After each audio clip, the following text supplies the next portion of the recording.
আমি জানি না রোগ জড়ো করুক আর যাই করুক, আমি আপনাদের কাছে অনুরোধ করি এমন কিছু করবেন না যে আপনাদের জীবন বিপন্ন হয়। কারণ এদেশের পাবলিক এখনো আপনাদের গ্রহণ করতে আসেনি। আমি বরং মনে করি আপনারা আপনাদের পার্টি রিঅর্গানাইজ করেন। এই পার্টির অনেক অবদান আছে বাংলাদেশে, এটা আমরা ডিনাই করতে পারি না। পার্টিকে রিঅর্গানাইজ করেন, পলিটিক্যাল পার্টির মতো যেভাবে থাকে, ইলেকশন আসলে ইলেকশন কন্টেস্ট করবেন, জনগণ ভোট দিলে ভোটে যাবেন। এই এই এই এই এই কী বলে, এই স্বপ্নটা যদি আপনারা দেখেন তাহলে কি করবেন আপনারা এই দেশকে আরেকজনের হাতে তুলে দেবেন। তাহলে কি আপনারা বা আপনাদের পূর্বপুরুষরা, আমাদের পূর্বপুরুষরা, আমরা এখানে অত সিনিয়র কেউ নেই। আমরা যে মুক্তিযুদ্ধ করলাম, মারা গেল 30 লক্ষ লোক মারা গেল, সেই 30 লক্ষ লোকের উপরে দাঁড়ায় আপনি দেশকে আরেকজনের হাতে তুলে দেবেন। আমি খালি অনুরোধ করি আর যা করেন এটা করবেন না।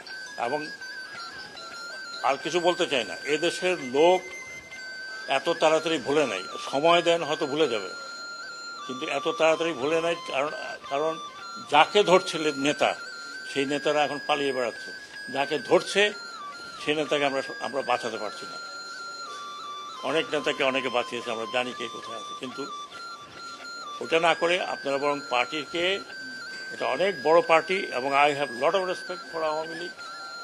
এটা যেটা বললাম যে এটা এই দেশের প্রধান পার্টি একরকম।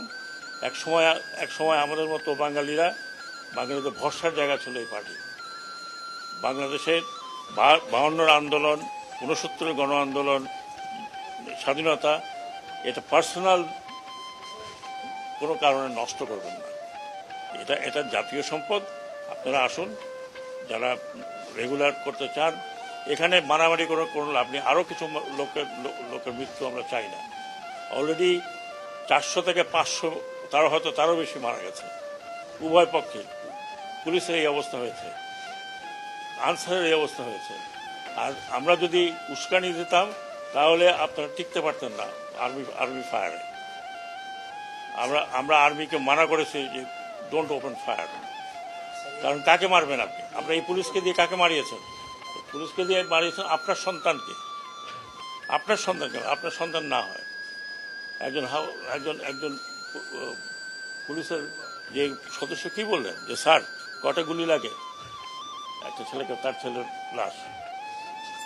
এটা করবেন না, অনুরোধ করছি। প্ররোচনায় আসেন না, ব্যক্তিগত স্বার্থে আপনারা এত বড় একটা দলকে নষ্ট করেন না। এটা আমাদের প্রাইড ছিল, বঙ্গবন্ধুর স্বপ্ন ছিল। নষ্ট করবেন না, এটা আপনার নষ্ট করার কোনো অধিকার নাই। এটা বাংলাদেশের সম্পত্তি। আর এই যদি স্বপ্ন কেউ মনে করে যে এইটা করে আবার একটা কাউন্টার রেভলিউশন করে আসবেন, কাউন্টার রেভলিউশন করতে হলে আপনাকে হাজার হাজার লোকের রক্ত বহাইতে হবে। যদি আপনারা সেই দায়িত্ব নিতে চান তাহলে নিন, আমার কিছু করার নেই। ভাই আমি ওই জেনারেশনে, যে জেনারেশন পাস হয়ে যাচ্ছে, কিন্তু এই ইয়াং জেনারেশনকে আরেকটি কথা বলি, যারা বলছেন না, আপনি কথাটা উঠিয়েছেন, ওঠানো উচিত হয়নি। আমাদের যে ইয়াঙ্গার জেনারেশন, এরা করেছে, কোনো পলিটিক্যাল পার্টি করে নাই। They have given their life, যেটা আপনারা কোনো দিন দিতে পারতেন না। বুকে দাঁড়িয়ে আছে পুলিশের গুলি খাওয়ার জন্য, তাদের মুখে কোনো দুঃখ নাই, দে অল স্মাইলিং। এরা যতদিন আছে, আমাদের কথা বাদ দেন, আমরা দৌড় দেবো। এরা যতদিন আছে এরা দৌড়াবে না। They will face you. So please, আমি অনুরোধ করছি, একজন সিনিয়র সিটিজেন হিসাবে, আমি জানি political people don't like me, but আমি একজন সিনিয়র সিটিজেন হিসাবে বলছি যে দয়া করে দেশটাকে স্বাধীন রাখেন। জানি যে এটা পুলিশের নিজেরাই বলেছে এটা আমাদের কলঙ্কিত একটি, সবাই যে খারাপ তা তো না। আমি কি বলতে পারবো যে সব খারাপ? 100% পুলিশ খারাপ ছিল, সবাই দানব হয়ে গেছিল।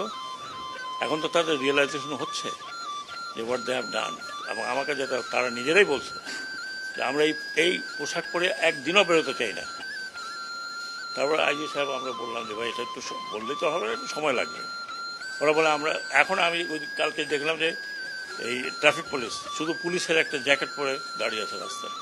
তো তাদের মধ্যে তো একটা উপলব্ধি হয়েছে, তারা তো এখন দেখছে যে what they have done. They have not done, তাদেরকে দিয়ে করানো হয়েছে।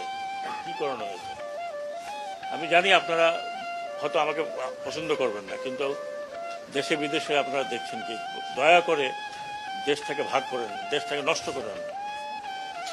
অনেক কষ্ট করে স্বাধীনতা হয়েছে, স্বাধীনতা ধরে রাখতে খুব ডিফিকাল্ট। আশেপাশে আমি নাম বলতে চাই না, আশেপাশে দেখেন কি অবস্থা।